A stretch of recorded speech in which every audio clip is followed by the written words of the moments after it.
எரேமியா 29:11. நீங்கள் எதிர்பார்த்திருக்கும் முடிவை உங்களுக்கு கொடுக்கும்படிக்கு நான் உங்கள் பேரில் நினைத்திருக்கிற நினைவுகளை அறிவேன் என்று கர்த்தர் சொல்லுகிறார். அவைகள் தீமைக்கல்ல, சமாதானத்துக்கு ஏதுவான நினைவுகளை. நன்மை வரும் என்று சந்தோஷமாய் எதிர்பாருங்கள் என்ற தலைப்பின் கீழாக தொடர்ச்சி அப்படியே போதனையை பார்த்து வருகிறோம். ஏன்னா தேவன் நன்மை செய்யறதுல தயங்காதவர். நன்மை செய்யறதுக்காகவே நம்மளை உண்டாக்கி இருக்கிறார். நம்மளை சிருஷ்டித்த நோக்கமே என்ன அப்படின்னு பார்த்தீங்கன்னா, நமக்கு அவர் நன்மை செய்யணும். அதான் அவருடைய நோக்கமே. தன் ஜீவனையே கொடுத்து நம்மளையே ரட்சிக்கணும். யோசிச்சு பாருங்க. அவருடைய உயிரே கொடுத்தாரு, எல்லாவற்றையும் திறந்தார், இந்த பூமிக்கு வந்தார், 33 வருஷம் நமக்காகவே வாழ்ந்தார், கடைசி சொட்டு ரத்த வரி நமக்காகவே சிந்தினார். மரித்த பின்பும் நம்முடைய மரணம் நமக்கு முடிவா இருக்கக்கூடாது என்பதற்காக அதை ஜெயமா விளங்கும்படி திரும்பி உயிர்த்தெழுந்தார். உயிர்த்தெழுந்து இன்றைக்கு பிதாவின் வலது பாசல அமர்ந்திருக்கிறார். ஏன்னா இது எல்லாம் எதுக்காக அப்படின்னு சொன்னீங்கன்னா, மனுஷன் நல்லா இருக்கணும். அதுதான் அவருடைய உண்மையான நோக்கமே. நன்மையை மனுஷன் காணணும். அதனாலதான் சொன்னார், உலகம் எங்கும் போய் சகல ஜாதிகளுக்கும் சுவிசேஷத்தை சொல்லுங்கள். உலகம் எங்க போய் சகல ஜாதிகளுக்கும் சுவிசேஷத்தை சொல்லுங்கன்னா, சுவிசேஷம் என்னங்க? சுவிசேஷம் என்றது நன்மை. கர்த்தர் ஒருத்தர் இருக்கிறார், வாழ்வழிக்கு ஒருத்தர் இருக்கிறார், உங்களை விடுவிக்க ஒருத்தர் இருக்கிறார், உங்களுக்கு நன்மை செய்ய ஒருத்தர் இருக்கிறார், உங்களுக்கு மேன்மை செய்ய ஒருத்தர் இருக்கிறார். இது நம்ம சொல்றோம் பாருங்க, இதுக்கு பேர் தான் சுவிசேஷமே. அப்போ ரட்சகரை இந்த உலகத்துக்கு பறைசாற்றுறதே ஒரு நன்மை. மக்கள் நன்மையை கண்டடையணும் பாருங்க. அதுதான் தேவன் விரும்புகிறார்.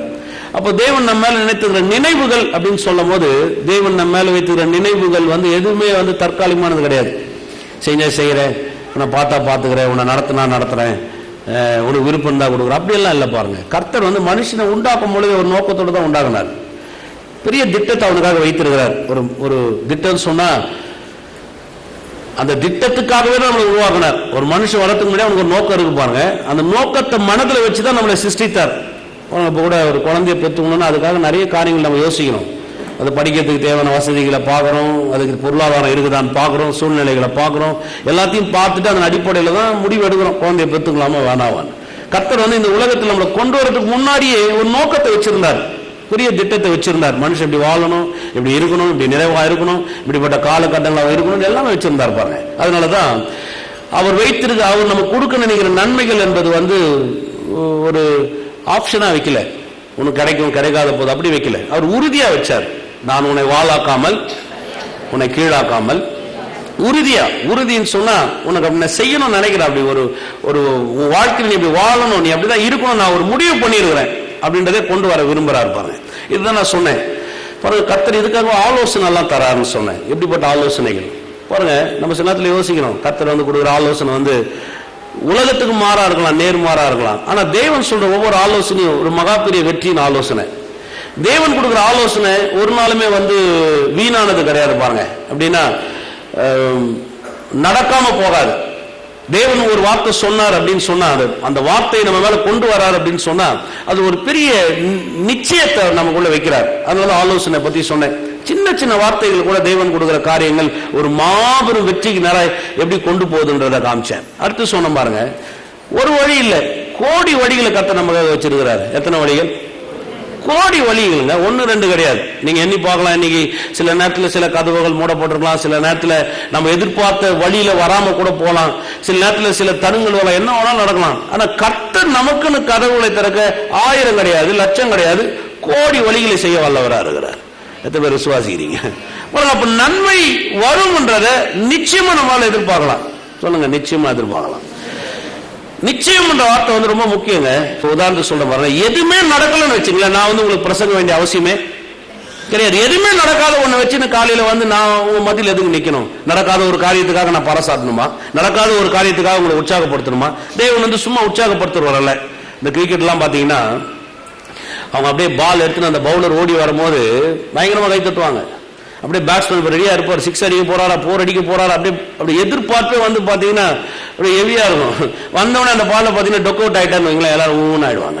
அந்த பவுலர் ஓடி வரும்போது கை தட்டும் போது பேட்ஸ்மேனுக்கு பெரிய உற்சாகத்தை படுத்துறாங்க, நீ அடிக்கணும், எல்லாரும் அந்த அரங்கமே கத்துது பாருங்க. ஆனா கடைசியில் அவர் அவுட் ஆயிட்டான்னு வச்சுங்களேன், எல்லாரும் ஒரு மாதிரி ஆயிடுவாங்க.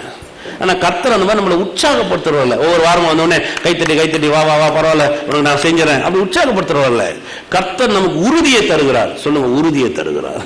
உறுதினா என்ன? மாறாது. நான் சொன்ன வார்த்தைகள் நிறைவேறும், நான் சொன்ன வார்த்தைகள் நடக்கும், நான் சொன்ன வார்த்தைகள் ஒரு நாளும் அது வெறுமையா என்னிடத்துக்கு திரும்பி வராது. நான் சொன்னது நடக்கிற வரையும் நான் உன்னை கைவிட போறதே இல்ல. அதான் உறுதி. வசனத்தை நீங்க எடுத்து வாசிச்சு பாருங்க, கர்த்தருடைய வார்த்தையில் அவ்வளவு வல்லம் இருக்கிறவங்கள பார்க்க முடியும் பாருங்க. பாருங்க, சில நேரத்தில் பிசாசு நம்ம சூழ்நிலையை தாக்கலாம்.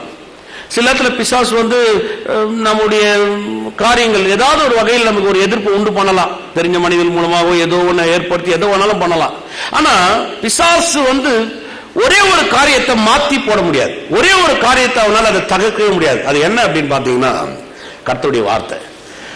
கர்த்தருடைய வார்த்தையை பிசாசு ஒரு நாளும் மாத்தி போடவோ அது நடக்காமல் செய்ய வைக்கவோ அவனால முடியவே முடியாது. அதனால பிசாசு பொய்களை விதைக்கிறான். பொய்ன்ற கலைகளை நம்மகிட்ட கொண்டு வந்து விதைக்கிறான். என்ன பொய்? சோர்வு, பயம், அச்சுறுத்துதல், குழப்பங்கள், சில நேரத்தில் நமக்குள்ளாகவே ஒரு அவிசுவாசத்தின் தன்மைகள், சில நேரத்தில் பிடிப்பில்லாத ஒரு காரியம். என்ன தேவனிடத்துல போய் என்ன நடந்துச்சு, இதெல்லாம் அவன் ஏற்படுத்துற காரியம் பாருங்க. இதெல்லாம் அவனால செய்ய முடியும். பொய்யினால காரியத்தை மாத்தி போறான். ரோமர் 11:33 தேவனுடைய ஐஸ்வர்யம், ஞானம், அறிவு என்பவர்களின் ஆழம் எவ்வளவாய் இருக்கிறது. அவருடைய நியாய தீர்ப்புகள் அளவிடப்படாதவைகள், அவருடைய வழிகள் ஆராயப்படாதவைகள். கர்த்தருடைய சிந்தை அறிந்தவன் யார்? அவருக்கு ஆலோசனைக்காரனா இருந்தவன் யார்? தனக்கு பதில் கிடைக்கும்படிக்கு முந்தி அவருக்கு ஒன்றை கொடுத்தவன் யார்? சகலமும் அவராலும் அவர் மூலமாயும் அவருக்காகவும் இருக்கிறது. அவருக்கே என்றென்றைக்கும் மகிமை உண்டாவதாக. ஆமென். என்ன மாதிரி வார்த்தை சொல்றாரு பாருங்க. கர்த்தருடைய ஞானம், அறிவு சாதாரணமாக நினைக்காதீங்க. கர்த்தருடைய ஞானத்தை எடை போடவே முடியாது. மனுஷனுடைய அறிவு, மனுஷனுடைய ஞானத்தை வச்சு நீங்க எடை போடுற மாதிரி கர்த்தருடைய ஞானத்தை எடை போடாதீங்க. மனுஷன்லாம் ஒரு அறிவுக்கு உட்பட்டவன். இந்த உலகத்துல எந்த மனுஷனா இருந்தாலும், எவ்வளவு பெரிய ஞானியா இருந்தாலும், எவ்வளவு பெரிய அறிவாளியா இருந்தாலும் அவன் அளவுக்கு உட்பட்டவன். கர்த்தருடைய ஞானம் என்பது வேற. அவர் சர்வ வல்லவர். அவர் சர்வ ஞானி. எல்லாவற்றையும் ஆராய்ந்து அறிந்திருக்கிறவர். இந்த உலகத்தில் இருக்கிற ஒவ்வொரு மனிதனையும் அவர் அறிந்திருக்கிறார். இந்த உலகத்தில் இருக்கிற ஒவ்வொரு காரியங்களையும் காலகட்டங்களையும் அவர் அறிந்திருக்கிறார். பெரிய ஞானம் உள்ள தேவன் பாருங்க. சர்வ ஞானி தான் சொல்றோம். அப்ப அந்த சர்வ ஞானம் உள்ள தேவன் என்னை வழி நடத்துறார். இப்ப அந்த சர்வ ஞானம் உள்ள தேவன் நம்மோடு கூட இடைப்படுகிறார். அந்த சர்வ ஞானம் உள்ள தேவன் தான் நீங்கள் நானும் ஆராதிக்கிறோம். அப்ப அந்த சர்வ ஞானம் உள்ள தேவன் நம்ம வாழ்க்கையில எப்படி காரியத்தை வாய்க்க பண்ண முடியும், எப்படி நம்ம வாழ்க்கையில காரியத்தை நிலைநிறுத்த முடியும், கொஞ்சம் யோசிச்சு பார்க்கணும் பாருங்க. அப்போ நன்மை வரும் அப்படின்னு எதிர்பார்க்கறதுல ஒரு உறுதி ஏன் தராரு? ஒரு நிச்சயத்தை மனுஷனுக்கு ஏற்படுத்தி தராரு பாருங்க. அதனால வேதத்தை நிறைய வாசிங்கன்னு சொல்றேன். ஏன் வேதத்தை நிறைய வாசிங்கன்னு சொல்றேன்னா, வேத வார்த்தைகள் ஒரு பெரிய உறுதி மனுஷனுக்குள்ளாக அவனுக்குள்ளாக ஸ்தாபிக்குது. அப்படியே இப்படிதான் உனக்கு கர்த்தர் காரியத்தை வாய்க்க பண்ண போறான்றது ஒரு நம்புற மாதிரி உங்க இருதயத்தில் அப்படியே இறங்கிடும் பாருங்க. அதனாலதான் வார்த்தையில் அவ்வளவு வல்லம் இருக்குன்னு சொல்றேன். வாசிக்கலாம் பாருங்க. சங்கீதம் 89 வாங்க. சங்கீதம் 89:34 என் உடன்படிக்கையை மீறாமலும் என் உதடுகள் விளம்பினதை மறவாமலும் இருப்பேன். நல்ல வார்த்தை பாருங்க. என் உடன்படிக்கையை 89:34 என் உடன்படிக்கையை மீறாமலும் என் உதடுகள் விளம்பினதை மறவாமலும். ஒரு முறை நான் ஒரு வார்த்தையை உங்க மேல விளம்பிட்டேன்னு சொன்ன, விளம்பிட்டுன்ற வார்த்தை சொல்லிட்டேன் நான். ஒரு வார்த்தை, இதெல்லாம் அவர் சொன்ன வார்த்தைகள் தான். அதனாலதான் அவர் வார்த்தையில் அவர் உறுதியா நிற்கிறார். இயேசு அதனாலதான் இறங்கி வரும்போது வார்த்தைகள் எடுத்து காமிச்சார். வார்த்தைகள்னா எவ்வளவு வல்லம் இருக்குன்னு எடுத்து காமிச்சார். அவர் சொல்றாரு, நான் ஒரு முறை விளம்பிட்டேன்னு சொன்ன, ஒரு முறை என் வாயிலிருந்து என் உதடுகள் இருந்து அந்த வார்த்தை வந்துருச்சுன்னு சொன்னா அதை நான் மறக்கவே மாட்டேன் அப்படின்றார். எவ்வளவு பெரிய உறுதியை தராரு பாருங்க. அப்ப இதுக்கு இவ்வளவு பெரிய உடன்படிக்கை அவர் சொல்றாரு. என் உடன்படிக்கையை 34 என் உடன்படிக்கையை மீறாமலும் என் உதடுகள் விளம்பினதை மறவாமலும் இருப்பேன். யோசிச்சு பாருங்க. நிறைய முறை நிறைய வார்த்தைகள் நீங்க கேட்டிருக்கலாம். சிலர்லாம் நிறைய வார்த்தையை சொல்லுவாங்க, 10% கூட செய்ய மாட்டாங்க. ஒரு சில 100 வார்த்தைகளை சொல்லுவாங்க, அதில் நீங்க வார்த்தைன்னா 5 வார்த்தைகள் நிறைவேற்றினாவே பெருசா இருக்கும். சில நேரத்தில் மனுஷன் 100 சொல்லி 99 கூட செய்வாங்க. சில வார்த்தைகளை செய்ய முடியாது.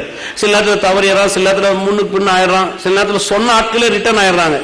இல்லைங்க நான் சொன்னது உண்மைதான், ஆனால் என்னால் என்ன பண்ண முடியல, செய்ய முடியல. எனக்கு எங்கிட்டே அந்த மாதிரி நடந்துருது பாருங்க. ஒரு சிலர்லாம் சொல்லியிருப்பாங்க இதை பண்றேன் இதை பண்றேன்னு, சில நேரத்தில் அவங்களால செய்ய முடியாது. அவங்களே உனது வார்த்தை ரிட்டர்ன் ஆயிடுவாங்க. இல்ல என்னால் நான் சொன்னேன் அது செய்ய முடியல பாச, விட்டுடலாம் பிரச்சனை கிடையாது. ஏன்னா மனுஷன் அவ்வளவுதான். ஆனா கர்த்தர் அப்படி இல்லை. நான் சொன்னதை ஒரு நாள் ரிட்டர்ன் என்ன பண்ண மாட்டேன், நான் எடுக்கவே மாட்டேன். முடியல, அது ஆகலனே நான் விடவே மாட்டேன். நான் விளம்பினதை நான் மறக்கவே மாட்டேன். ஒருவேளை நான் சொல்லிட்டேன் மறந்துட்டேன்னு கூட அந்த எண்ணத்துக்கு போக மாட்டேன். சில இடத்துல சொல்லுவேன், நான் சொன்னேங்க, நான் சொன்னதே மறந்துட்டேன் பிரதர், ஐயோ சாரி பிரதர். கர்த்தர் ஒரு நாளும் அந்த ஞாபக சக்தி இல்லாத ஆள் கிடையாது. சொன்னதை மறந்துட்டேன், உனக்கு 5 வருஷத்துக்கு முன்னாடி சொன்னனே அந்த வார்த்தையை நான் மறந்துட்டேன், திரும்பி எனக்கு நீ ஞாபகப்படுத்து, அப்படிலாம் கிடையாது. அவர் ஒரு முறை சொன்னதுதான் அதுக்கு இன்னொரு உறுதியை தராரு பாருங்க. வாங்க எரேமியா 33 வாங்களேன், 20-22 வசனம் வாசிக்கலாம் பாருங்க. குறித்த நேரங்களில் ராக்காலமும் உண்டாகாதபடிக்கு நீங்கள் பகற்காலத்தை குறித்து நான் பண்ணின உடன்படிக்கையும் ராக்காலத்தை குறித்து நான் பண்ணின உடன்படிக்கையும் அவமாக்கினால். கமா வருது பாருங்க. வார்த்தைகளை சில நேரத்தில் படிக்கும் போது அதனுடைய அர்த்தமே புரியாத மாதிரி இருக்கும். ஆனா திரும்ப திரும்ப படிச்சோம்னா அதுல என்ன விஷயங்கள் தேவன் அடைக்கிறான்னு சொல்றாரு. இந்த வார்த்தை நீங்க படிக்கும் போது என்ன தோணுச்சு?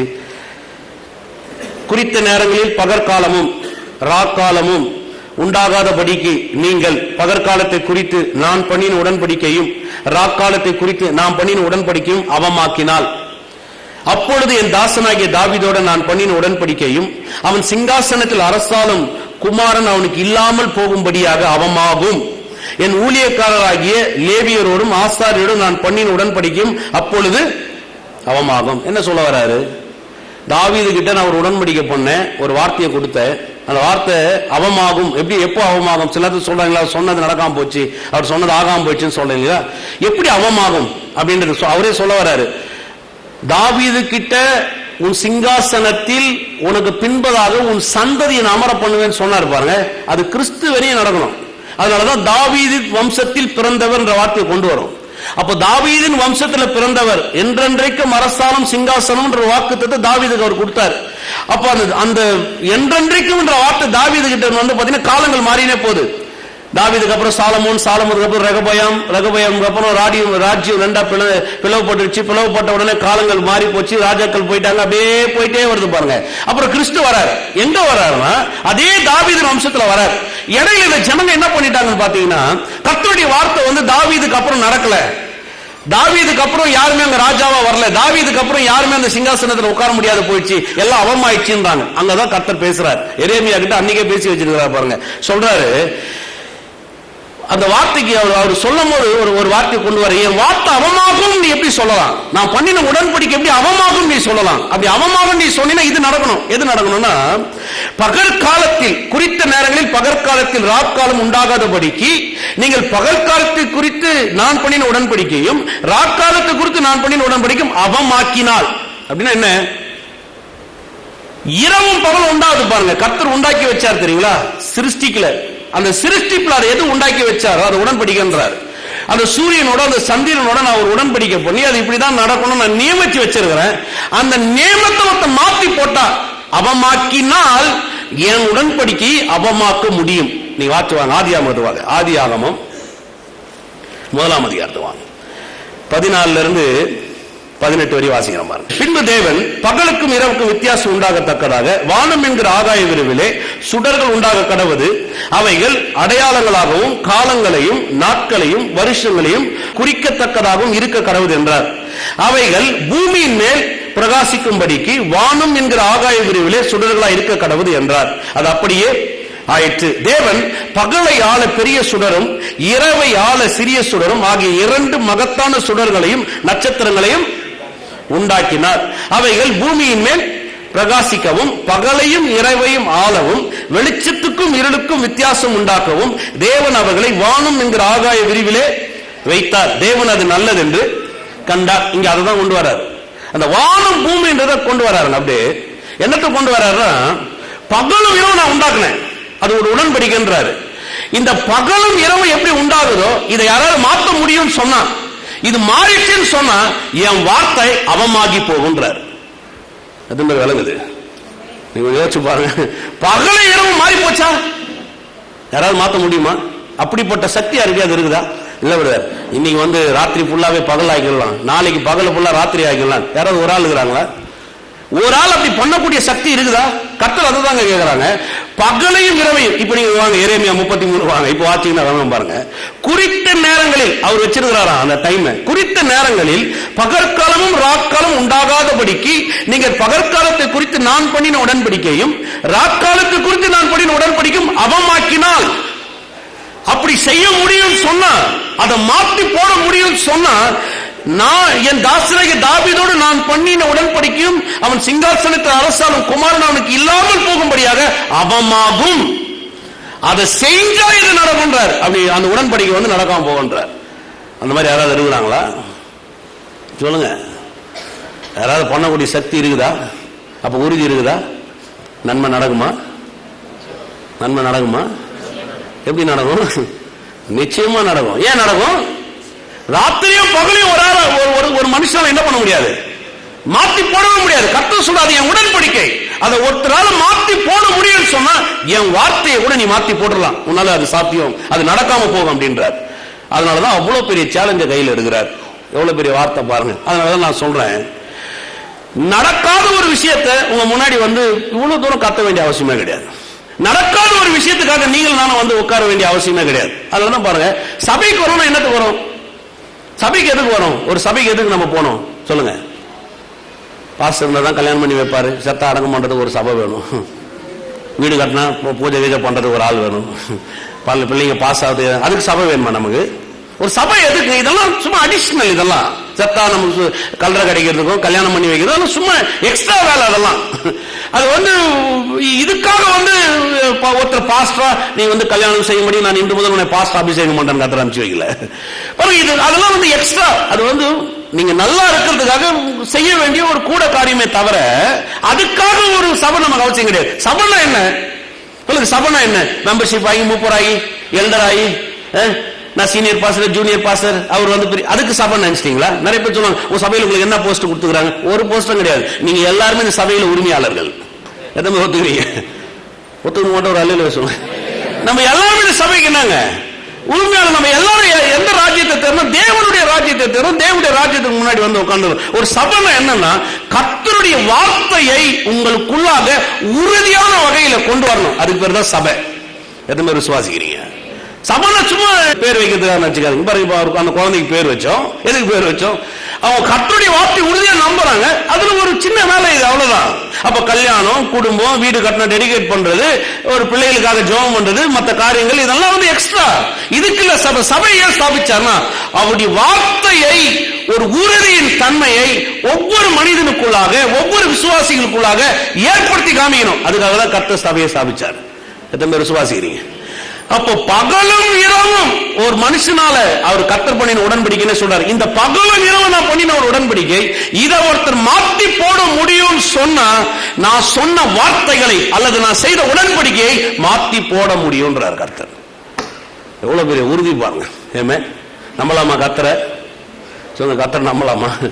சில சொல்லுவாங்க, போய் பாருங்க, போய் பாருங்க, நடந்துச்சுன்னா அப்படிப்பட்ட ஆட்கள் வரவே கூடாது. பாருங்க, போய் பாருங்க, நடந்துச்சுன்னா லாட்டி சீட்டா இது. நான் இங்க குறியா சொல்லினுக்கிறேன் உங்களுக்கு. கண்ண மூடி கால தலையை ஆட்டி ஆட்டி விரிச்சு விரிச்சு பார்த்து பார்த்து கண்ணை உருட்டி உருட்டி யோசிச்சு யோசிச்சு இல்ல சொல்றார் பிரதர் இல்லங்க, அது கிடையாது. இந்த இடத்துல சொல்ல பாருங்க, உங்க ஒவ்வொருத்தர் வாழ்க்கையிலையும் கர்த்தர் தன் வார்த்தை ஒன்று விழுந்து போகக்கூடாதுன்னு அவர் பெரிய வைராகியத்தை வச்சிருக்கிறார். அவர் உடன்படிக்கை யாராலையும் அவமாக்க முடியாதுன்றதை அவரே நிலைநிறுத்தி காமிக்கிறார். யோசிச்சு பாருங்க. நீங்க நன்மை வருமா? சொல்லுங்க, நன்மை வருமா? நிச்சயமா வரும். யோசித்து பாருங்க. அப்போ ஒவ்வொரு நாளும் பொழுது விடியும் போது நம்ம பார்க்கலாம், பொழுது விடிஞ்சிருச்சு. இரவு வரும்போது நம்ம பார்க்கலாம், இரவு வந்துருச்சு. இதை யாராலையும் மாத்தி போட முடியாதுன்னு சொன்னா கர்த்தர் என்ன ஆசீர்வதிப்பதும் யாராலையும் மாத்தி போட முடியாது.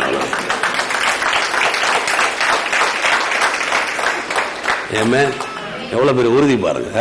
நம்ம நினைக்கிறோம், ஆண்டவரே எப்படியாவது இந்த அடியன் மேல, ஆண்டவரே இதுக்கு தான் நான் இந்த டயலாக் எல்லாம் பேசுறதே கிடையாது. பாத்தீங்களா? சிலலாம் ஆண்டவரே எப்படியாவது ஆண்டவரே எப்படியாவது நீ அந்த வார்த்தையை கொண்டு வரணும். நீங்க சொல்லுங்க, எப்படியாவது என்ன யோசிச்சு பாருங்க. கர்த்தரும் பெரிய உறுதியை தராரு. வானமும் பூமியும் அவர் அப்படியே சொல்றாரு, இரவும் பகலும் யாராவது மாத்தி போட முடியுமா?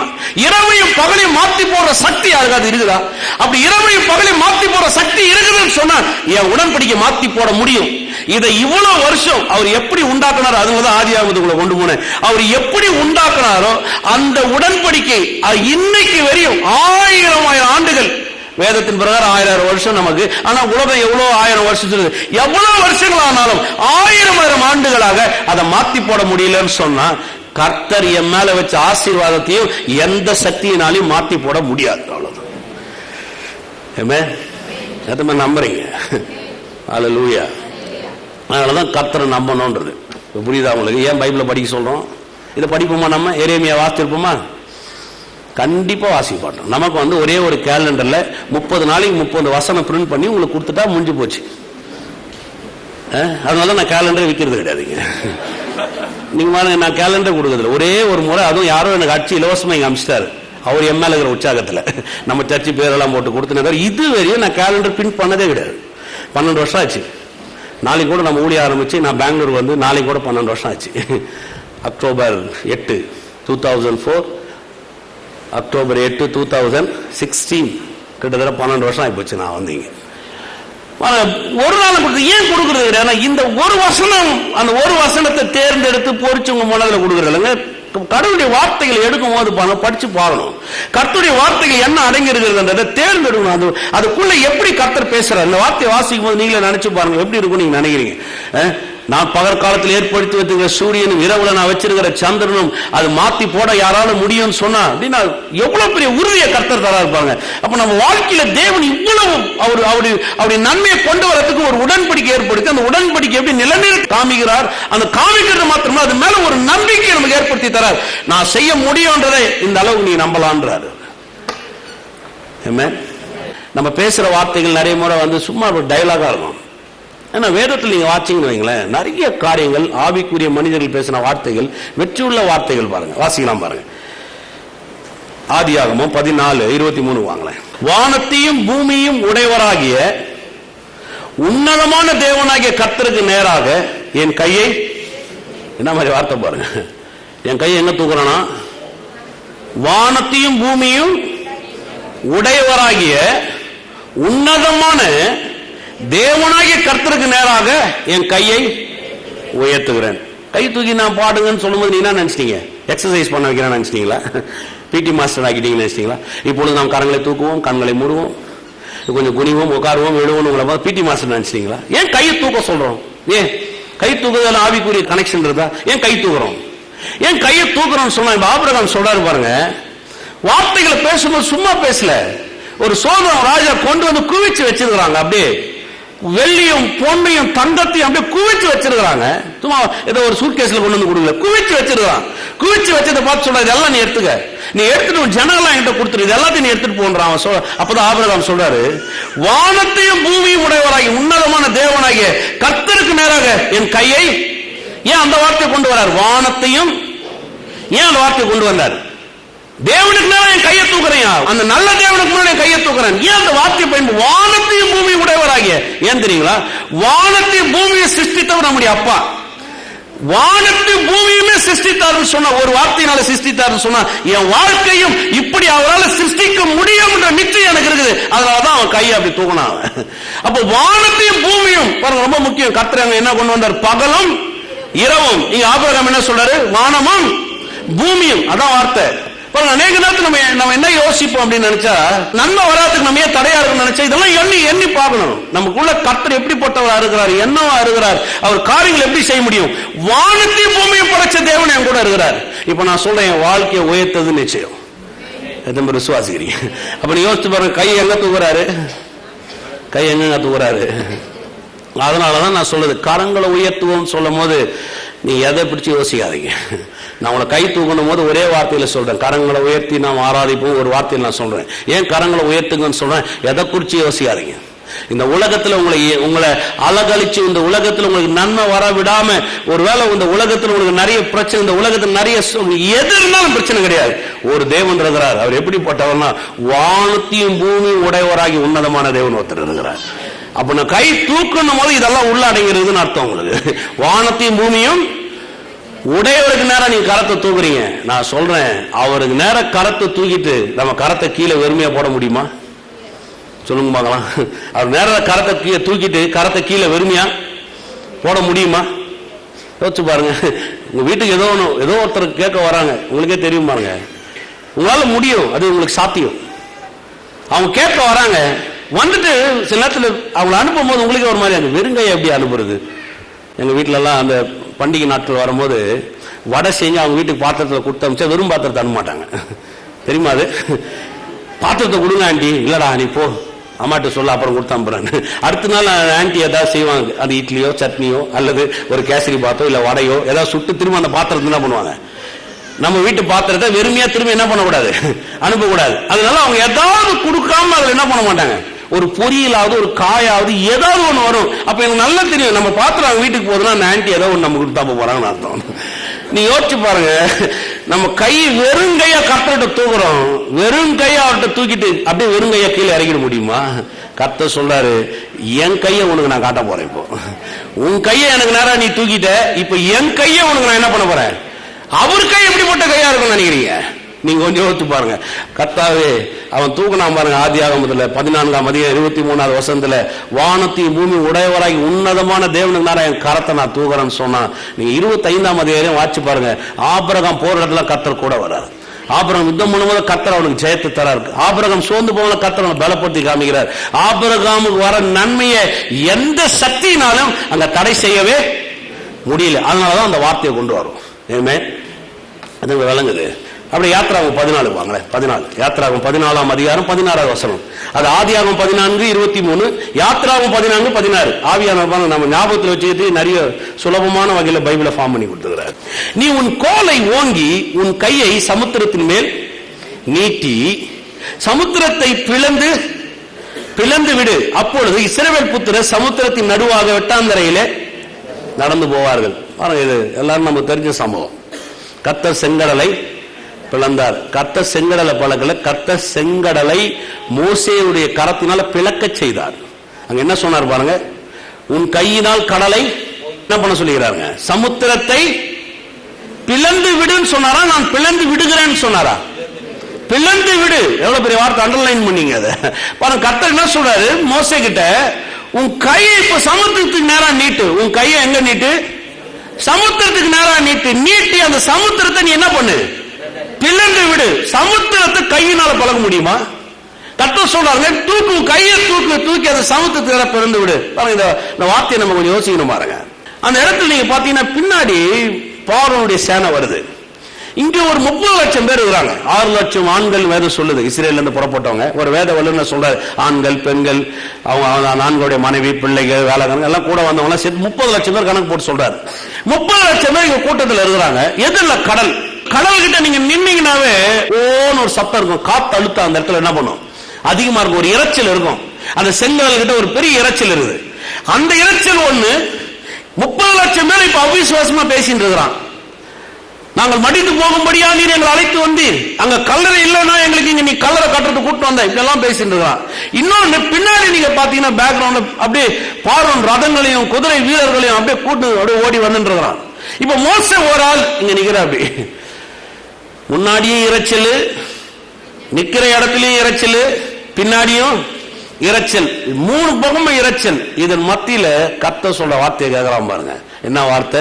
உன் கையை சமுத்திரத்துக்கு நேராக நீட்டி சமுத்திரத்தை பிளந்து விடு. யோசிச்சு பாருங்க, இவ்வளவு இறைச்சலின் மத்தியில அந்த ஒரு சத்தம் தான் வாழ்க்கையை வெற்றியா மாத்துச்சு.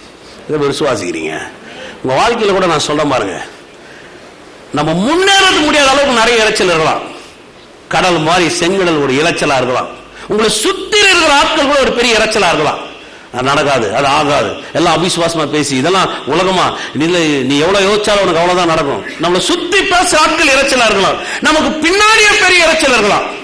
ஒரு பெரிய எதிரி குதிரைகளோட ரதத்தோட அப்படியே ஓடி வரலாம்.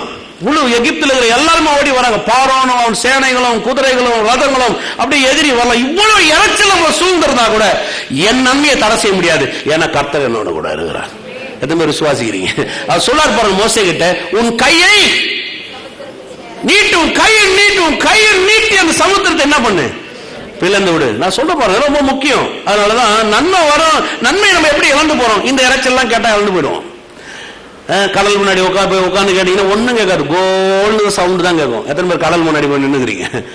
பீச் முன்னாடி போய் நின்று பாருங்க, கோல்டு சவுண்ட் கேட்கும். கொஞ்ச நேரத்துல அந்த உப்பு காத்து படிச்சு வச்சீங்க, தலை முடியெல்லாம் ஒரு மாதிரி ஆயிடும், கம்பி மாதிரி ஆயிடும், முகெல்லாம் ஒரு மாதிரி ஆயிடும், பிச்சுன்னு ஆயிடும். கொஞ்ச நேரம் கூட அந்த பீச்சில் என்ன பண்ண முடியாது, நிக்க முடியாது. இங்க சுத்தி இருக்கிற ஜனம் 30 லட்சம் பேர் அவிசுவாசமா பேசிட்டு இருக்கிறான். ஒரு ஆள் கூட அதுல விசுவாசமா எடுத்து பேசவே கிடையாது. எல்லாரும் கல்லறை இல்லை அழைத்து கொண்டு வந்தாய், நாங்கள் மடிந்து போகிறோம் என்றான். பின்னாடி அவ்வளவு பெரிய சேனையும் ரதங்களும் குதிரைகளும் அப்படியே துரத்திட்டு வருது. இவ்வளவு பேர் மத்தியில அவனுக்கு ஒரு மனுஷனுக்கு அந்த நன்மையை சொல்லி தராரு பாரு. உனக்கு ஒரு வழி இருக்குது. அந்த வழி என்னன்னா, இந்த இறைச்சல் எல்லாம் பெருசு கிடையாது, நான் சொல்ற அந்த ஒரு வார்த்தை தான் பெருசு. உனக்கு எத்தனை பேர் விசுவாசிக்கிறீங்க? ஏமே விசுவாசிக்கிறீங்களா? அதனாலதான் கர்த்தருடைய சத்தத்தை என்ன பண்ணும்? கேட்கணும். உலகத்தில் இருக்கிறவங்க போய் ஆலோசனை கேட்டால் என்ன இருக்குன்னு நினைக்கிறீங்க? இப்போ மோசே மேலே ஏறி அமைதியா இருங்க, இப்ப கர்த்தர் என் கையை நீட்ட சொல்லுகிறார், என் கையினால இந்த செங்கடலை பழக்க சொல்லி இருக்கிறான்னு சொன்னா எல்லாரும் என்ன சொல்லியிருப்பாங்க? மோசைக்கு பைத்தியம் பூச்சி போச்சுன்னு இருப்பாங்க. சொல்லியிருப்பாங்களா இல்லைங்களா? சொல்லுவாங்களா இல்லைங்களா? மோசைக்கு பைத்தியம் பூச்சிச்சுங்க, 80 வயசு ஆகி போச்சு, அவருக்கு ரொம்ப ஞாபகம் வருது, முன்னெல்லாம் பார்வையே தெரியுது இல்லை. 80 வயசு ஆயிட்டா வீட்டில் இருக்கிறவங்களை பார்த்து ஆட்கள் என்ன சொல்லுவாங்க? தானா பேசுறாரு, போயிடுவார் போல இருக்குது. அவராகவே சொல்லுகிறாரு, வயசாகி போச்சு, ஜோரா பேச வேண்டியதா இருக்குது. அவர்கிட்ட எது சொன்னாலும் ஜோரா பேச வேண்டியதா இருக்குது. மோசைக்கு 80 வயசு. கர்த்தர் ஒரே வார்த்தை சொன்னார், உனக்கு நன்மை வருவாங்க. ஆமென். உனக்கு ஒரு வழி திறக்கும். எத்தனை பேர் விசுவாசிக்கிறீங்க அதை? அப்ப கர்த்தர் சத்தத்தை நம்ம என்ன பண்ணோம்? கேட்கணும். பக்கத்துல பார்த்து சொன்ன கர்த்தர் சத்தத்தை கேளு. இறைச்சலெல்லாம் கேட்டு இருக்காதீங்க. எதிரில் இருக்கிற இறைச்சல் கடலை போல கர்த்தர் இறைச்சலை கேட்காதீங்க. கூட இருக்கிற ஆட்கள் பேசுற அந்த கொந்தளிப்பை கேட்காதீங்க. பின்னாடி வரதை பார்க்காதீங்க, எதுவுமே பார்க்காதீங்க. உங்களுக்கு பின்னாடி முன்னாடி கூட எதுவுமே பார்க்காதீங்க. கர்த்தர் உங்களுக்கு என்ன சொல்றாரோ அதுதான் உங்க வாழ்க்கையில வெற்றி உங்களுக்கு உண்டாகும். ஏமே ஹல்லேலூயா. 15ஆம் அதிகாரத்துல பாருங்களா, அப்படியே குதிக்கிறானுங்க பாருங்க. அவனுங்கள மாதிரி குதிக்கிறாள் நீங்க பார்க்கவே முடியாது. யாத்திராகம் 15. அப்பொழுது மோசேயும் இஸ்ரவேல் புத்திரரும் கர்த்தரை புகழ்ந்து பாடின பாட்டு, கர்த்தரை பாடுவேன், அவர் மகிமையாய் வெற்றி சிறந்தார், குதிரையும் குதிரை வீரனையும் கடலிலே தள்ளினார், கர்த்தர் என் பலன். எப்போ எப்போ எப்போ எப்போ காரியம் நடந்த உடனே நம்ம என்ன பண்ணுவோம்? சான்ஸ் இல்ல ஆண்டவர் மாதிரி. அப்ப அங்க நான் சொல்றது உங்களுக்கு புரியுங்களா? அப்ப அங்க கர்த்தர் என் பலன், என் கீதம், அவர் எனக்கு ரட்சிப்புமானவர், அவரே என் தேவன், அவருக்கு வாசஸ்தலத்தை. கொஞ்ச நேரத்துக்கு முன்னாடி என்னென்ன பேசுறாங்க இப்ப இவங்க சொல்ல, நாங்க அவருக்கு ஒரு வாசஸ்தலத்தை ஆயத்தப்படும், அவரே எங்களுடைய தகப்பனுடைய தேவன், அவரை உயர்த்துவேன், யுத்தத்தில் வல்லவர், கர்த்தர் என்பது அவருடைய நாமம். அதுக்கு முன்னாடி அதே நாமம் தான். எத்தனை பேர் விளங்குது? நிறைய பேர் படத்துல தோன்றது கிடையாது. அதனாலதான் நான் சொல்ல பாருங்க, பெரும் இறைச்சலை கேட்டுட்டு சும்மா அந்த கொந்தளிப்பை பார்த்துட்டு நன்மை வராது. டிவியை கொஞ்சம் ஆன் பண்ணி பாருங்க, வாழ்றதுக்கே பிடிக்காது நமக்கு. உட்காந்து நியூஸ் ஒரு 10 நிமிஷம் பாருங்க, 10 நிமிஷம் நியூஸை பாருங்க. அவன் ஆக்சிடென்ட்ல செத்து போயிட்டான், இவனுக்கு இது நடந்து போச்சு, அந்த பேங்க் கொள்ளையிட போச்சு, அப்படியே கொஞ்ச நேரத்தில் பார்த்தீங்கன்னா ஷேர் மார்க்கெட் இது டவுன் ஆயிடுச்சு, அது மேலே போயிடுச்சு. ஊர் செய்தின்னு ஒன்று போடுவான் பாருங்க, அது இன்னும் கொடூரமா இருக்கும். அந்த ஊர் செய்தி கேட்டீங்கன்னா அது ஒரு சில ரொம்ப பிடிக்கும் பாரு. ஊர் செய்தினே இப்போ ஒன்று போடுறான். ஒவ்வொரு ஊர், தருமபுரி ஊர் என்கிறதுல என்ன நடந்துச்சு, கிருஷ்ணகிரி ஊர்ல என்ன நடந்துச்சு, பக்கத்து வீட்டில் 4ஆவது வீட்டில் ஒருத்தன் திருடம் பூந்துட்டான், இங்க தாலி அறுத்துட்டான், அங்க வண்டியில ஓடி போயிட்டான், இதையே பேசிட்டு இருப்பானுங்க. பாத்துறீங்களா? துர்ச்செய்தி. இதெல்லாம் விசுவாசத்துக்குரியதா? வேலைக்கு போனீங்கன்னு அங்க என்ன பேசுவாங்கன்னு நினைக்கிறீங்க? அப்படியே உங்களை உற்சாகமா புஷ்பம் பார்த்து கொஞ்சம் பார்த்து எதனா பண்ணிக்கோ, அடுத்த கம்பெனி உடனே ரெடி பண்ணுவான். ஏன் தெரியுங்களா? ஏன் நீங்க போனீங்கன்னா அவனுக்கு அந்த இடம் வரும்னு நினைப்பாங்க. உண்மைதானே? பின்னாடி பின்னாடி பின்னோக்கி நீங்க பாருங்க, வாழ்க்கை ரொம்ப ரொம்ப கஷ்டமா இருக்கும். நம்ம வாழ்க்கை வாழ்றதுக்கான எந்த சாத்தியக்கூறுமே இந்த ஊர்ல இல்லாத மாதிரி இருக்கும். ஆனா கர்த்தர் சொல்றார், உன் கையை நீ எனக்கு நேரா நீட்டு, நான் உனக்காக வழிகளை திறந்து காமிக்கிறேன். எத்தனை பேர் விசுவாசிக்கிறீங்க? ஆமென். ஹல்லேலூயா. கர்த்தர் நல்லவரா? நல்லவர். வாங்க சங்கீதம் 121. எல்லாருக்கும் தெரிஞ்ச சங்கீதம், மனப்பாடமான ஒரு சங்கீதம் அது. அதனால சில காரியத்தை அதுல காமிக்க விரும்புகிறேன். எனக்கு ஒத்தாசை வரும் பர்வதங்களுக்கு நேராக என் கண்களை. பர்வதத்துக்கிட்ட போய் என்ன ஒத்தாசை வரும்? சுத்திர நீங்க பாக்குறீங்களா? தான் மலை, மலைன்னா பர்வதம். பர்வதத்துக்கிட்ட போய் என்ன ஒத்தாசை வரும்? ஆனா அவன் சொல்றான் பாருங்க, எனக்கு ஒத்தாசை வரும் பர்வதங்களுக்கு நேராக என் கண்களை. அதுக்கப்புறம் சொல்ற வானத்தையும், பாயிண்ட்டுக்கு வராம பாருங்க, அதான் முக்கியம். வானத்தையும் பூமியும் உண்டாக்கின கர்த்தரிடத்திலிருந்து எனக்கு ஒத்தாசை வரும். உன் காலை தள்ளாட ஒட்டார், உன்னை காக்கிறவர் உறங்கார். இதோ இஸ்ரவேலை காக்கிற உறங்குவதும் இல்லை தூங்குவதும் இல்லை. கர்த்தர் உன்னை காக்கிறவர், கர்த்தர் உனது வலது பக்கத்திலே உனக்கு நிழலாய் இருக்கிறவர். பகலிலே வெயிலாகிலும் இரவிலே நிலவாகிலும் உன்னை சேதப்படுத்துவதில்லை. பாருங்க, எல்லாம் வானம் பூமி இரவு பகல் சூரியன் பர்வதம் எல்லாத்தையும் வச்சு வந்து சங்கீதத்தை எழுதியிருக்கிறான். ஏன்னா கர்த்தர் வந்து இந்த சிருஷ்டிகர். கர்த்தர் வந்து ஒரு சிருஷ்டிப்பின் தன்மை எவ்வளவு உறுதியா நிக்க வைத்திருக்கிறாரோ, நம்ம வாழ்க்கையிலும் நன்மை செய்வது அவ்வளவு உறுதின்னு சொல்ல வராங்க. விளங்குதா உங்களுக்கு? அதனால அந்த சங்கீதத்தில் வந்து பாருங்க, அவ்வளவு பர்வதம் வானம் பூமி பகல் இரவு எல்லாமே வந்து பாருங்க, கர்த்தர் எல்லாத்தையும் கொண்டு வராரு. கர்த்தர் அதனாலதான் அவ்வளவு பெரிய வெற்றி அவர் சொல்றான், என்னை காக்கிறவர் உறங்குவதும் இல்லை தூங்குவதும் இல்லை, என் காலை தள்ளாட ஒட்டார், என்னை காக்கிறவர் உறங்கார். சொல்லுங்க, உறங்கார். ஆமென்.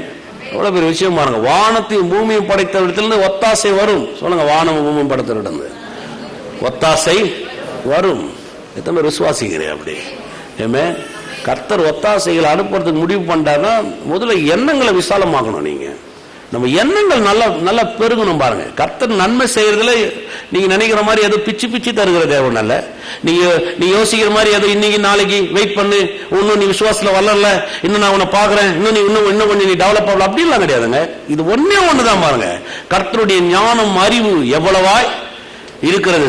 எப்படி சொன்னா பாருங்க, ரோமர்ல பவுல் எழுதும்போது, கர்த்தருடைய ஞானம் அறிவு எவ்வளவாய், கர்த்தருடைய ஞானம் அறிவு எவ்வளவா இருக்கு, அப்படி வழிகள் ஆராயப்பட முடியாதவைகள். அப்படின்னா அவருடைய ஞானம், அவருடைய அறிவு ரொம்ப பெருசு. அந்த கர்த்தர் எப்படிப்பட்டவரா இருக்கிற வேதத்துல வாசிக்கிறோம். இந்த சங்கீதம் வாசிக்கும் பல முறை வாசிக்கிறோம். ஆனா அவர் சொல்லும் போது சொல்ற பாருங்க, வானத்தையும் பூமியும் உண்டாக்கின கர்த்தரிடத்திலிருந்து எனக்கு ஒத்தாசை. ஏன் வானமும் பூமியும்? ஏன்னா அவர் உண்டாக்குறது இந்த பிரம்மாண்டமான ஒரு உலகம். நீங்க வானம் பூமின்னா நம்ம ஊரை மாத்திரம் பார்க்க கூடாது, ஏதோ பெங்களூரு ஏதோ இங்க சுத்திட்டு இந்த உலகத்தையும் உண்டாக்குனாரு. அதான் வானம் பூமி, இந்த உலகம் முழுவதுமே அவர் உண்டாக்குனார். இந்த உலகத்தை பிரம்மாண்டமான வகையில எல்லா செல்வ செழிப்பையும் நன்மைகளையும் மேன்மைகளையும் ஆச்சரியமான காரியங்கள் இந்த உலகத்தில் வச்சிருக்கிறார். அப்படிப்பட்ட ஒரு தேவன் தான் உங்களை என்னைய சிருஷ்டித்தான்னு அவர் சொல்றார். ஆமென். வானத்தையும் பூமியும் உண்டாக்கின இடத்திலிருந்து ஒத்தாசை வரும். ஆபிரகாம் கையை தூக்கிட்டு ஓட்டாண்டி ஆயிட்டானா? சொல்லுங்க, கர்த்தருக்காக பிரதர் நாங்க வேலையை விட்டு, கர்த்தருக்காக பிரதர் நாங்க எல்லாத்தையும் இழந்து, கர்த்தருக்காக பிரதர் நாங்க எல்லாத்தையும் துறந்து வந்து, கர்த்தருக்காக நீங்க எதை இழக்கிறீங்களோ கர்த்தர் எல்லாத்தையும் பல மடங்கு தரன்னு வாக்கு பண்ணிருக்கிறாரு. பல தசம்பாகத்தை போடும் போதும் சொல்றாரு, அவரே சொல்றாரு, காணிக்கை தசம்பாகத்தை போடும் போது சொல்றாரு, என்னிடத்துல கொண்டு வா, வானத்தின் படகுகளிலே திறந்து உன் ஆசீர்வதிப்பேனோ மாட்டேனோ, அதனால் என்னை சோதித்து பார், இடம் கொள்ளாமல் போக மட்டும் நான் ஆசீர்வதிக்கணும் இல்லையா பாருன்றாரு. அப்ப கர்த்தர் நம்ம எதெல்லாம் கொடுக்கிறோமோ கர்த்தர் அதை நம்ம திரும்ப என்ன பண்றாருங்க, எப்படி தராரு? பல மடங்கா தராருங்க. அப்ப கர்த்தருக்காக நம்ம கையை தூக்குறோம், கர்த்தருக்காக ஒரு வாழ்க்கை அர்ப்பணிக்கிறோம், கர்த்தருக்காக நம்ம தேடும் போது நம்ம வாழ்க்கையை கர்த்தர் எப்படி மாற்ற வல்லவரா இருக்கிறார். கொஞ்சம் யோசிச்சு பாருங்க, எத்தனை பேர் விசுவாசிக்கிறீங்க? நம்ம நினைக்க ஒரு சில சொல்லும் போது இருக்க பாருங்க, கர்த்தருக்காக எல்லாத்தையும் விட்டு வந்து நின்ன, கர்த்தருக்காக நம்ம இழந்தது சொச்சம் ஒண்ணுமே கிடையாது. என்னதான் நீங்க இழந்தாலும் கர்த்தருக்காக ஒண்ணுமே கிடையாது. கர்த்தர் தருகிறது ஏராளமும் தாராளமா இருக்கு. தண்ணி மனுஷன் ஆபிரகாம் வெளியில அழைச்சிட்டு வராரு பாருங்க. தண்ணி மனுஷனா அவனை பார்த்து சொல்ல, உன் தகப்பனை விட்டு வெளியில வா, உன்னுடைய தேசத்தை விட்டு வெளியில வா, உன் சொந்த பந்தங்கள் அதாவது ஈன ஜனன்றார் பாருங்க, அதை விட்டு வெளியில வா, எல்லாரும் விட்டு தண்ணி மனிதனா வா, இந்த உலகமே உனக்கு பின்னாடி வர வைக்கிற மாதிரி நான் பண்றேன்றார். தண்ணி மனிதனை வழியில் அழைச்சிட்டு வர்றாரு ஆபிரகாம். அந்த ஒத்த மனுஷனை கொண்டு வந்து இன்னைக்கு இந்த உலகத்துக்கே விசுவாசத்தின் தகப்பனை மாத்தி காமிச்சார். அந்த ஒத்த மனுஷனை வச்சு இந்த ஜீவிக்கிற கர்த்தர் இருக்கிற உலகமே திரும்பி பார்க்கும்படி செய்தார். ஒரு கூட்டத்தை அவனை வச்சு எழுப்பினார். ஒரு இஸ்ரவேல் நாடு ஆக்கி காமிச்சார். ஒத்த மனுஷனை கொண்டு வந்தாங்க ஒரு நாடு ஆக்கினாரு. அந்த ஆபிரகாம் வெளியில வந்ததுனாலதான் இன்னைக்கு சில நாடு யூத ஜனம் இன்னைக்கு இருக்குது பாருங்க. ஒரு நாட்டா உருவாக்கி காமிச்சார். ஒத்த மனுஷனை வெளியில எடுத்து ஒரு நாடாக உருவாக்க முடியும் சொன்னா அவ்வளவு நல்ல கர்த்தர் எப்படி எனக்கு நன்மை செய்யாம இருக்க முடியும்? எத்தனை விசுவாசிக்கிறீங்க? கர்த்தருடைய வார்த்தையை நம்பணும். கர்த்தரை இருதயத்தில் ஆழமான வகையில வேர் பிடிக்க வைக்கணும் பாருங்க. கர்த்தர் எனக்கு நன்மை செய்யாமல் இருப்பாரோ, எவ்வளவு பெரிய வார்த்தை பாருங்க. எரேமியால அது படிக்க மணிக்கு மனதில் அப்படியே இருந்தது பாருங்க. பகலிலே சூரியனையும் இரவையும் ஒருத்தரால மாத்தி போட முடியும் சொன்னா, அதை நிக்க வைக்க முடியும் சொன்னா, என் வார்த்தையை மாத்தி போட முடியும். அது எவ்வளவு பெரிய வார்த்தை பாருங்க. எவ்வளவு பெரிய சேலஞ்ச கர்த்தர் சொல்றாரு. என்ன நம்புறதுக்கு ஒரு கஷ்டமா, நான் உனக்கு நன்மை செய்யாமல் இருப்பேனா? ஏன்னா அந்த ஜனங்க மனதில் அவ்வளவு ஒரு உள்ளுக்குள்ள ஒரு எண்ணம் வந்துருச்சு பாருங்க. ஒரு உள்ளுக்குள்ள ஒரு பெரிய வேதனையில் ஆயிட்டாங்க. அந்த எரேமியா தீர்க்கதரிசி எழுந்து பேசும்போது அந்த வார்த்தையை அந்த ஜனங்களுடைய பின்னணி போய் வாச்சீங்கன்னா, கர்த்தர் எதுவுமே நிலைநிக்க செய்யல, வாழ்க்கை எல்லாமே அவமாயிடுச்சு. அந்த உடன்படிக்கை அவர் காக்கல, அவர் உடன்படிக்கை அவர் மறந்துட்டாரு, அவர் உடன்படிக்கை நிறைவேற முடியாம போயிடுச்சுன்னு சொல்லும் போதுதான் கர்த்தர் எரேமியா தீர்க்கதரிசி எழுப்பி கர்த்தருடைய வார்த்தையை கேளுங்கன்னு அந்த வார்த்தையை கொண்டு வராரு. பகலில நான் ஆள வச்ச சூரியனும் இரவில நான் ஆள வச்ச சந்திரனையும் ஒரு ஆளை மாத்தி போட முடியும் சொன்னா, பகலையும் இரவையும் மாத்தி போட முடியும் சொன்னா என் உடன்படிக்கை அவமாகி போகும். அதை செய்யறதுக்கு யாராவது இருக்கிறாங்கன்னு அவ்வளவு வைராகியமா கொண்டு வந்து பேசுறாருங்க. நம்ம வாழ்க்கையில கர்த்தர் எவ்வளவு நன்மை செய்ய வேண்டும் இருப்பாங்க. அப்ப கர்த்தர் நல்லவரா? நன்மை வருமா? நிச்சயமா வரும், நிச்சயமா வரும். கர்த்தர் நமக்காகவே காரியங்களை செய்யக்கூடியவரா இருக்கிறார். ஹல்லேலூயா, ஹல்லேலூயா, ஹல்லேலூயா. நம்மள கரங்களை வைத்து வாயில திறந்து நன்றி செலுத்துவோம் நம்ம எல்லோரும். ஹல்லேலூயா, ஹல்லேலூயா, ஹல்லேலூயா, ஹல்லேலூயா, ஹல்லேலூயா. உம்மை துதிக்கிறோம். எல்லாரும் வாய்களை திறந்து கர்த்தருக்கு நன்றி செலுத்தும். அந்த நல்ல கர்த்தரை ஸ்தோத்திரம் பண்ணுவோம். ஹல்லேலூயா, ஹல்லேலூயா. ஓ உமக்கு நன்றி, நன்றி, நன்றி அப்பா, நன்றி ராஜா. தகப்பனே உம்மை துதிக்கிறோம், துதிக்கிறோம் கர்த்தாவே. ஹல்லேலூயா, ஹல்லேலூயா, ஹல்லேலூயா. ஓ உமக்கு நன்றி, நன்றி, நன்றி ராஜா. தகப்பனே உமக்கு நன்றி, நன்றி, நன்றி ஆண்டவரே. ஹல்லேலூயா, ஹல்லேலூயா. எங்களை காக்கிற தேவன் உறங்குவதும் இல்லை, தூங்குவதும் இல்லை. வானத்தையும் பூமியும் உண்டாக்கின தெய்வத்திலிருந்து எங்களுக்கு ஒத்தாசை வரும் சொல்லப்பட்டிருக்கிறது. ஓ நன்றி ராஜா, ஓ உமக்கு நன்றி ராஜா, நன்றி, நன்றி ஆண்டவரே. ஹல்லேலூயா, ஹல்லேலூயா, ஹல்லேலூயா. கர்த்தாவே, இரவும் பகலையும் ஒருத்தரால் மாற்றி போட முடியும்னு சொன்னா இந்த உடன்படிக்கையும் மாற்றி போட முடியும் ஆண்டவரே. கர்த்தாவே, பகலை இரவு இன்று வரைக்கும் யாராலும் மாற்றி போட முடியலையா ஆண்டவரே. ஓ உங்களுடைய உடன்படிக்கை எங்கள் வாழ்க்கையில் நிறைவேறுவது நிச்சயம் ஆண்டவரே. உன் உதடுகள் விளம்பினதை நீ செய்ய வல்லவராக, உன் உதடுகள் விளம்பினதை செய்ய நீர் வல்லவராக. ஓ நன்றி,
நல்லவர் ஆண்டவர்.